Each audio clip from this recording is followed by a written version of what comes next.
Howdy, y'all. Hoping everybody's doing good today. Getting ready to get going on some stuff, and something I got to do first thing. It's something for my neighbor. Actually, the neighbor at one of my rental properties, a buddy of mine. He's built him a deer stand, and it's on wooden skids, and he needs a device to spread the load out to pull that with his tractor. And what he came up with, he's found this piece of pipe, and he put a couple marks on here. He wants that pipe cut 32 inches, and he wants a pull hook welded in the center with a 4-inch hole in it. And I was looking at this pipe, and I was getting ready to cut it.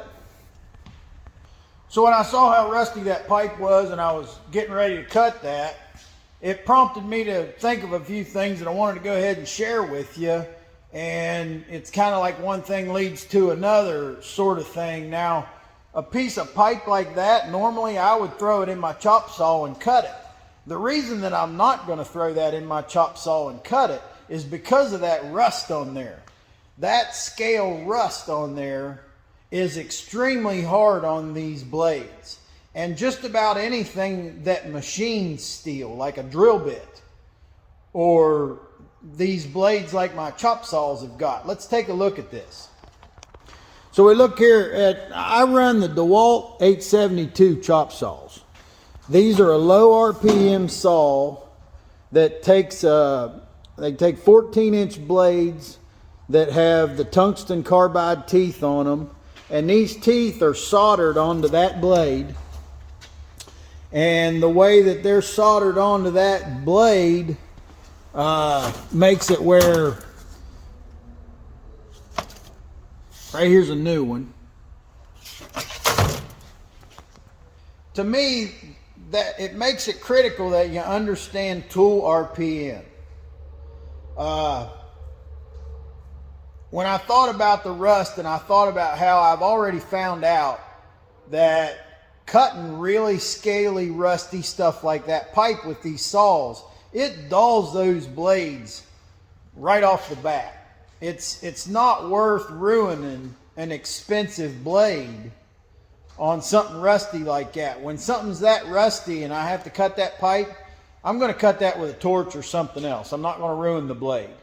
But that also brings up a point that I'd like to mention, is that when you run into that, even on something like drilling a hole, if you're going to get out a drill bit and drill a hole in a pipe like that that's that rusty, it's worth you taking a grinder and grinding that scale off in the spot where you're going to drill the hole. Because when you put your drill bit against that real scaly, rusty stuff like that, you'll put more dullness, you'll dull that bit more in 1 second on that scaly, rusty stuff than drilling the entire hole all the way through a 1/4-inch metal. And what I'm talking about is, you know, if you're cutting or drilling a regular mild steel pipe like this doesn't hurt your drill bit. This doesn't hurt your chop saw blade anywhere near as much as this scaly, rusty stuff will hurt it. So that's one of the things I wanted to mention. Now back to RPM. I've had people ask me when they saw my chop saw, they said, "Man, where'd you get that metal blade? I want to get one of them for mine." Immediately I had to say, wait a minute. This is a special chop saw. If you're talking about the chop saw of yours, that's one of the high-speed saws that takes an abrasive blade, I don't think you want to put this metal blade with the tungsten carbide teeth in that saw. Because if you have one of the abrasive blade saws, it spins at nearly twice the RPM as this saw.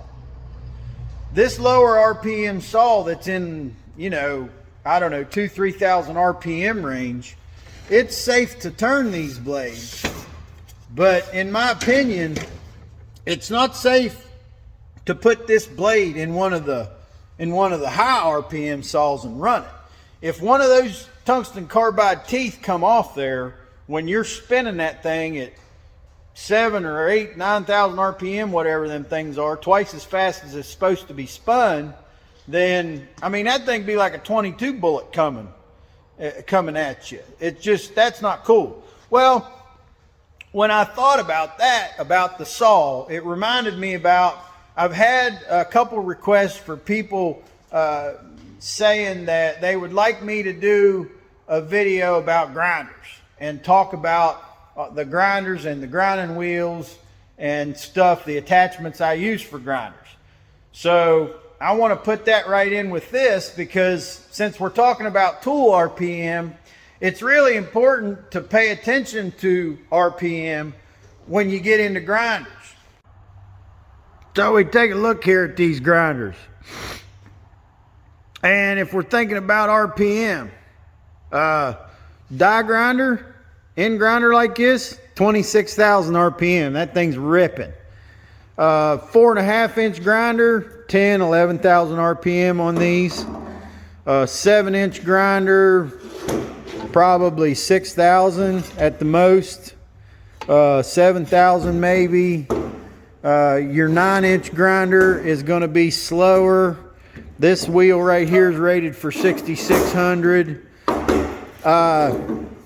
Big reason why it's critical to understand RPM when you're talking about these grinders and the grinder accessories is because, like you can see here, the bigger the tool is, the slower it can turn. And because of that, you make a dangerous situation if you take a larger wheel and put it on a smaller grinder. And probably the most dangerous situation that I have often seen people get into with them is with the thin cutting wheels. Now, the thin cutting wheels are great. You almost can't, you almost can't get along without them at times. The thin cutting wheels, the 045s, the 1/16th, these thin cutting wheels, these are great. But look, guys sometimes will pick up a 6 or a 7-inch cutting wheel that's rated for less than 9,000 RPMs, and they'll put them on one of these 4.5-inch grinders that spins at 11,000. You're making an extremely dangerous situation when you do that. And now that I've mentioned that, we're talking about safety, I'm going to get into something else real quick.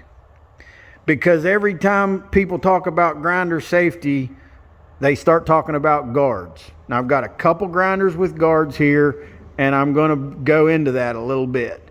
One of the things about grinder guards is if you work somewhere where they require you to have the guard on the grinder, which a lot of places do, you don't have a choice. You're just going to deal with it.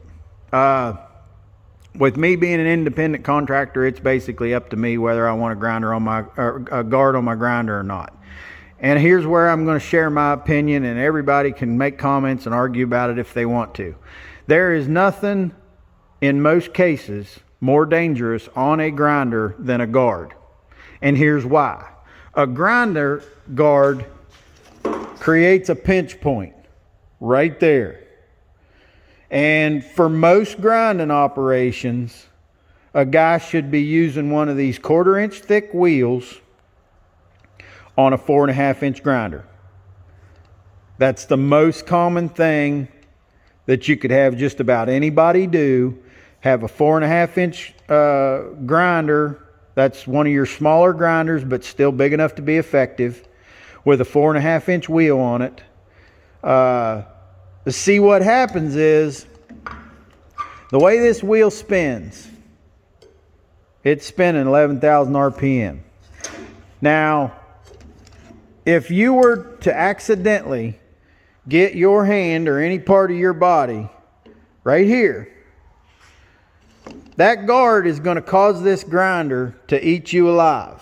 And the worst injury that I have ever got from a grinder was because of this pinch point created by the guard. So what happens if you're operating a grinder without a guard and you make contact with the wheel or the wire brush, guess what happens? You bounce away. You're creating a safer situation because you're not pinched into here. That's my opinion. I won't run a guard on a grinder. I put that one on there just to show you, and the second I get done with this video, that thing is coming back off there. But while we're talking about guards on grinders, I want to show you this one that I do leave on. If I ever get in a situation where I'm out somewhere and I don't feel like arguing with somebody and they say I got to have a guard on my grinder, I put all my grinders away and I get out this 7-inch. Well, what's so special about this 7-inch that's got a guard on it? Well, the way a guard is made, like this one right here, see how it's cupped around like that, and it's quite thick this way? That's how this one used to be. And of course, on a 7-inch, it was bigger like this. What this is, I modified this guard. I took a cutting wheel on a 4.5-inch grinder, and I made a mark around here, and I cut as much of the bottom of that guard off as I thought I could get away with to convince somebody that my grinder had a guard on it. When actually, yes, it's got a guard on it, but I removed as much as I could to get rid of guard, to make it look like it's got a guard on it when it ain't really got much of a guard. Whether or not you're in a situation where you work that you could get away with doing that, I don't know. If I thought I could, you know, I would take this thing and I'd cut it clear back to here.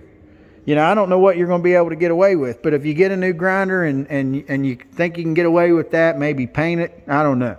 But this is one that I leave a guard on, and if I'm in a place where somebody says, oh, you got a guard on your grinder, I'll put everything else away and get out this one. And, you know, like I say, I've cut probably 3/8 of an inch of that off and done everything I could to make it what I feel like is safer. Now that we've got that out of the way, the next thing I guess I'm going to get into is just the different accessories for the grinders. And your bread and butter accessories come down to these 3 wheels right here. I've got 3 grinding wheels right here. And what they are is the one to the right there. This is a 4.5 by 1/4 grinding wheel. Type 27 grinding wheel. This is the standard thing that you're going to use to clean up metal. And when you're grinding with this wheel, you're operating it down on the steel usually about like this. This is the way you're grinding. Now, the next one here, still a type 27. It's made out of basically the same stuff, but it's 1/8 of an inch. This is more of a notcher. Now, you can do some light grinding like this with it because it's 1/8 of an inch. That's no problem. But for what this is, for the most part, if you're working on some welds, need to knock a hump down on a weld, or you just ran a root bead on pipe and you need to knock the center down on that. Maybe you got a little hump in your root bead you want to knock down. You operate this grinding wheel this way. It grinds more on edge. Like I'm saying, that's the difference. This thicker wheel is where you're grinding like this. This wheel, the 1/8 wheel, more of a notcher. You're going to put it against the steel at 90 degrees and run it. But since this is 1/8, you can do some light grinding with it like this. If you got to do a bunch of heavy grinding like this, go to the 1/4 inch. Now, the cutting wheel, this is a 1/16 inch cutting wheel. You also see them in 045, but the thin wheel is what I'm saying. You never should operate this like this. This is for cutting only. You put it up on edge and you cut into your metal with it. So those 3 wheels are, for the most part, as far as grinding, that's what you're going to get into. On wire brushes, this is a cut brush with the finer unknotted wire. This is a little more delicate than a cut brush with a knotted wire. But in both cases with a cut brush, you're going to operate it kind of in this fashion, or you're going to lay it down flat and operate it that way, where it contacts a whole lot of surface. And that's going to be the case with either one of the cup brushes. Now, these brushes right here are a bead brush, and this is more like your thinner wheel. See, this is a much thinner tool than your cup brush. So like where you operate your cup brush in this fashion, you operate your bead brush at 90 degrees. You don't want to take one of these, it doesn't make sense to take one of these type of brushes and operate it down on the metal this way. It's really just going to damage, it's going to wear the thing out, and it's the wrong brush for that anyway. If you need to operate like this, you use one of these cup brush type brushes. And if you got to get real aggressive, the knotted ones are better. Now, if you want to clean a weld or a weld bead on pipe, these are great, but you operate them this way, 90 degrees from the metal, and they're very aggressive. They'll get the slag out, they'll blow the slag off. These are great, especially on weld beads is pretty much what these are for. And of course, here's a used one. Here's a new one, 12,500 RPM rating on that. So those are great. If you want to clean your welds, the bead brush is really a good thing to have around. Now for sanding, I like to use sanding pads like this that go on a backer. And something I do that's probably kind of wrong is I like to run a 5-inch sanding pad on a 4.5-inch backer. I haven't had any safety issues or problems doing that. These are a very economical way to sand. And they grind metal good. But if I was doing any heavy grinding, of course you want to go back to your grinding wheel. But these will polish a lot. It'll put a nicer finish on stuff. And these sanding pads, you buy a big bunch of them at a time, and that's more economical than a flap disc. You got your different grits of your flap disc. Well, if I use this, would I ever use these? Yes. The time that I use these is when I need to do some work with the edge. With the edge of it. The flap disc works a lot better if you're working on the edge. The sanding pad is, it's going to be great when you're working more flat like this. But if you got something you're trying to do on the edge, it's going to tear this thing up in a hurry. So if I've got to use the edge of something and do some sanding, that's when I'm going to get into using a flap disc. And to me, the flap discs are much more expensive to operate than the sanding pad. So that's why I keep both around, and I only use the flap disc if I need it. Now this is interesting right here. I got to talk about these diamond wheels for a minute. The diamond wheels, this is a wheel from Dytek, and these last a really long time if you use them for just what they're for. I do not do heavy grinding on steel with these things, but they do grind steel decent. If I'm doing some heavy grinding, like I say, I always go back to the 1/4-inch thick Type 27 wheel. These things last for a long time for what I use them for, and there's a couple times when they're just fantastic. And one of the things that I would say when these Dytek diamond wheels are really great is removing mill slag.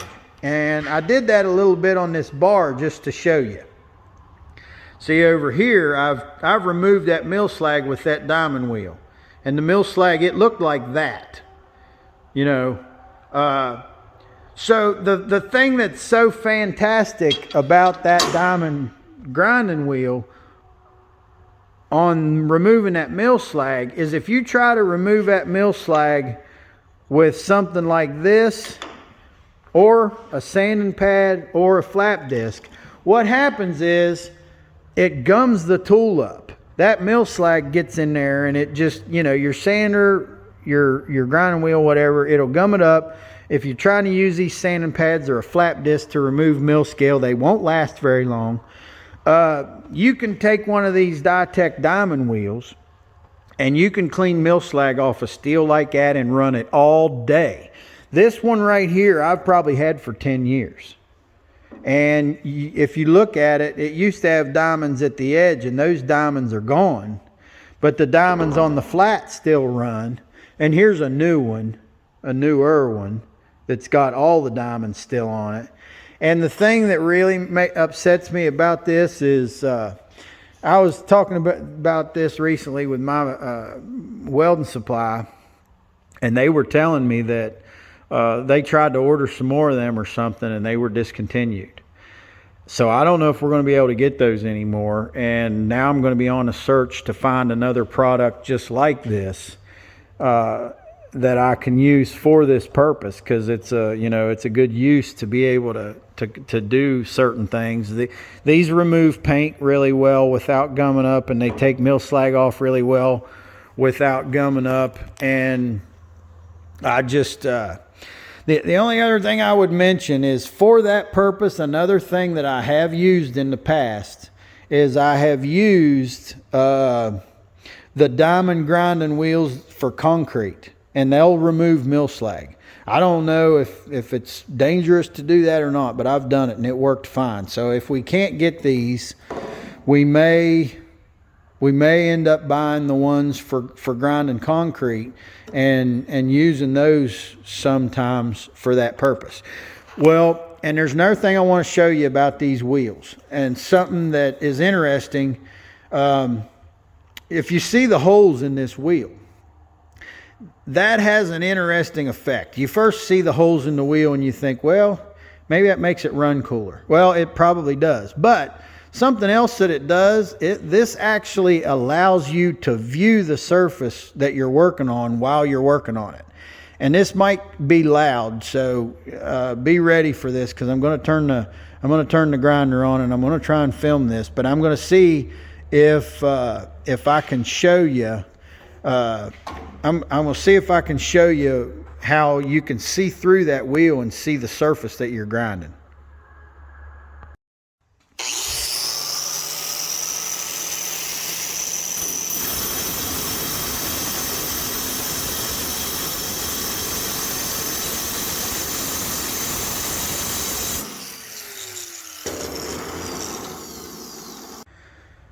So I'm going to try to edit that so it's not so loud on you, but I hope you could see, as I ran that, how you could see through those holes and you could actually see the surface that you was working on right there. That's pretty neat. So that's pretty much a rundown on the 4.5 inch grinders. And I'll mention something else that I do that's probably not right, but I do run a 5-inch type 27 wheel on my 4.5 inch grinders. You wouldn't be able to do that with that guard, but I do it because I don't run the guard. And the reason that I'm okay with doing it is I like the little bit bigger wheel for one thing, but the other thing is, look here at our RPM. Even that 5-inch wheel is rated for 12,200. And my 4.5 inch grinders don't spin that fast. So I'm not a bit worried about doing that. Been doing it a long time and had no issues. So that's the thing with a 4.5. As far as the different types of type 27s, where you have a cutting wheel and notching wheel and a thicker grinding wheel, you have that same thing with your 7-inch wheels and your 9-inch wheels. This is a 9-inch notching wheel. This is like what they would use on the pipeline. Here's a 7-inch, 1/4 inch thick wheel that you'd clean up stuff with. And I got to mention this tool real quick. This is a 7-inch low RPM variable speed. And basically what I use this for is aluminum. That's what I keep this around for, to operate sanding pads on aluminum. Because if you put a sanding pad on a regular 7-inch grinder that's a higher RPM and you try to work aluminum with it, it doesn't work well. You need the lower RPM on aluminum. And a big trick with these sanding pads working aluminum is to get you some bars of beeswax and run some beeswax on your sanding pad periodically as you're working. You'll spin this grinding wheel, take you a bar of beeswax. I start right here in the middle, and while it's spinning, I just run it across there that quick. Get a little beeswax on your sanding pad, and it'll cut a lot better, and it'll prevent it from gumming up, and you'll get a lot more life out of your sanding pad on aluminum. But remember, with aluminum, beeswax your sanding pad and run the lower RPM. This one's variable, and it'll go, I can adjust it right here, and I can go from, I think, 600 to 3,500 RPM, and I usually on aluminum run it there around 3,000. So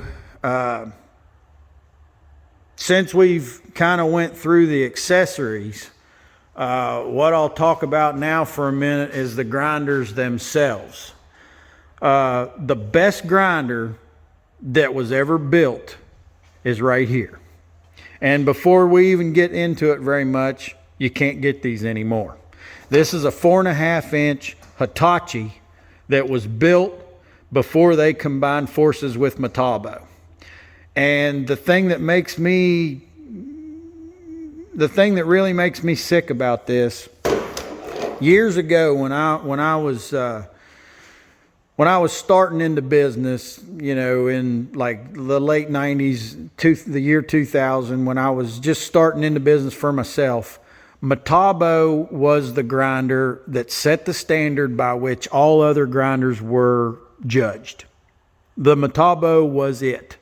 In 2000, 2001, if you didn't have a Metabo, people said you didn't have a grinder.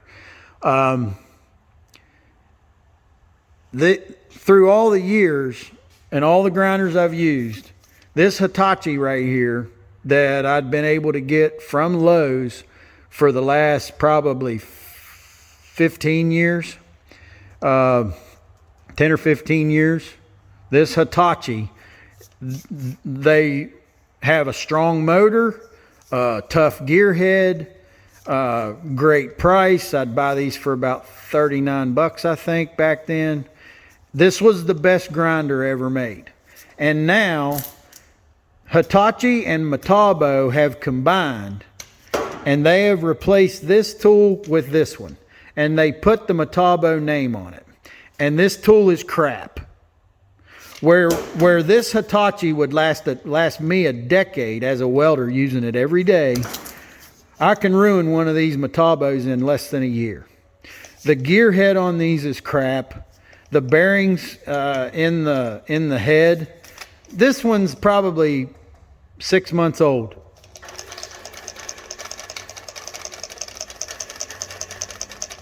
What you're hearing right there, if you're hearing that clacking, you're hearing all the slop that's in this loose ass bearing and this terrible gearhead, and this is going to fly apart and quit working here very soon. Or what it'll do is this gearhead will vibrate so violently that I'll be scared it's going to give me carpal tunnel syndrome, and I'll just quit running it.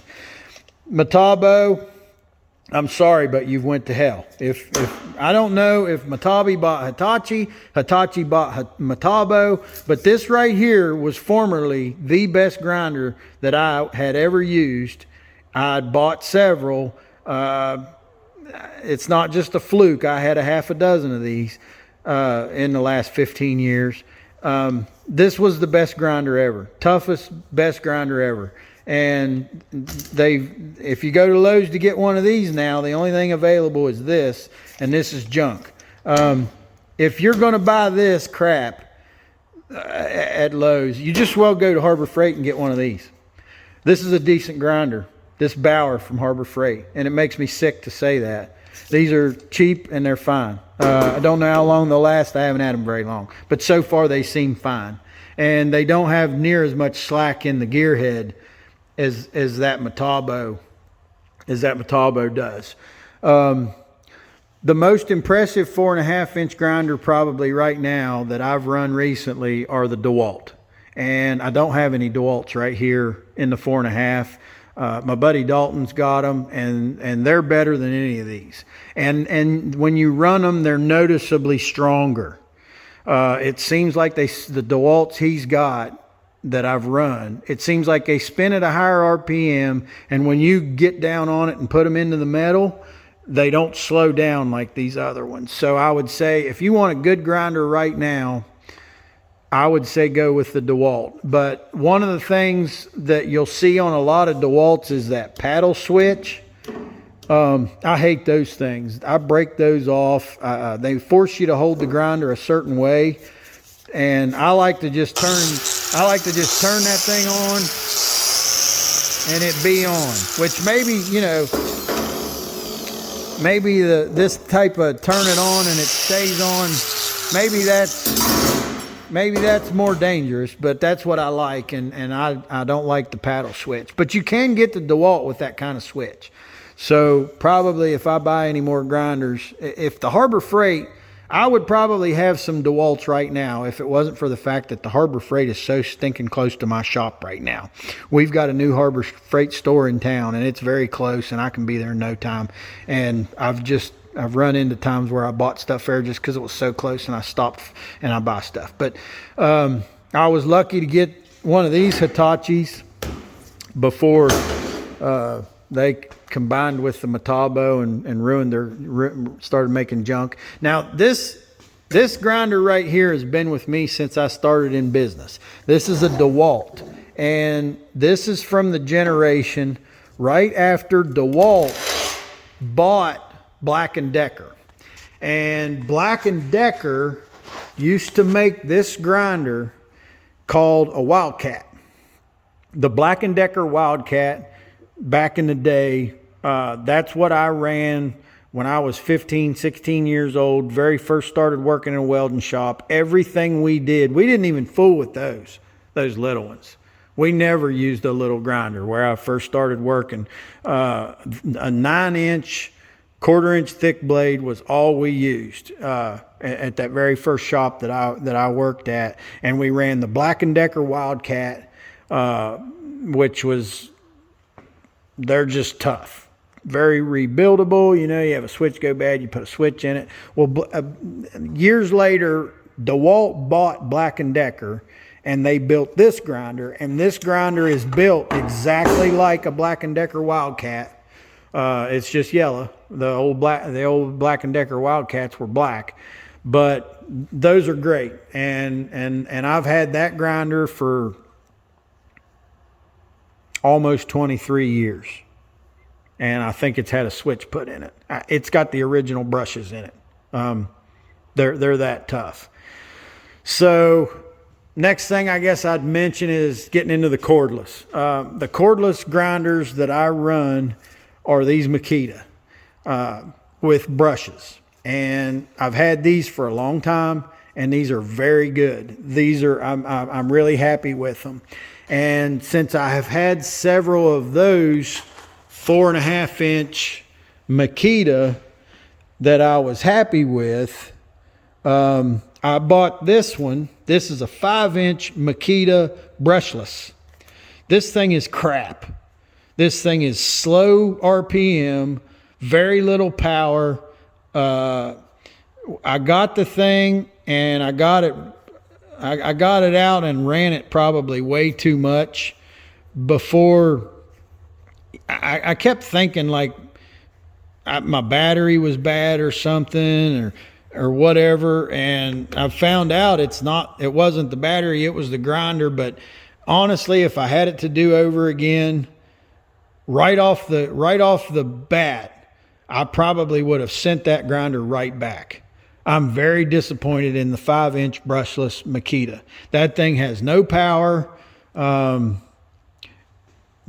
It has slower RPM than the 4.5 with the brushes. And I don't even know if you can get these anymore, but I probably need to look and buy up every one I can, because these things are tough. They're powerful for a cordless. And they spin at a fairly high, probably the fastest. Those are probably the fastest spinning cordless that I've ever ran. And this isn't really a grinder. I mean, I guess it's an end grinder. It's a you know, takes these burr bits and different types of things for the 1/4-inch shank. But this thing on a cordless is a really great, great tool. And I really like that. And there is the burr bits for steel have the teeth that are a lot closer together. But if you work aluminum, you're going to want to get some of these burr bits that are for aluminum where the teeth are a lot farther apart. If you try to run the other burr bits that you grind steel with, if you try and run those on aluminum, they gum up with the aluminum. And these that have the teeth further apart, if you use those on aluminum, they really work well and they don't gum up. So that's pretty much that's a rundown on grinders. I had one guy actually asked me twice to do a rundown and a video on grinders. And the only other thing I'm going to mention on this is somebody made a comment asking about my my grinder tree, and so I'll show you that thing.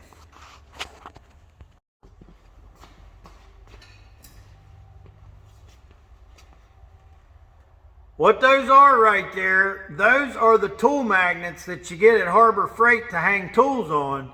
And you can see the shape that I've got them in fits this pipe. So I'm sticking that up on the pipe, and the reason I put this together, all 4 of the columns here in my shop are the same kind of pipe. So if I want to move this around, I can. It's almost always on this column right here, but I can make it higher, or I can bring it down lower, or I can take it over and put it on a different column.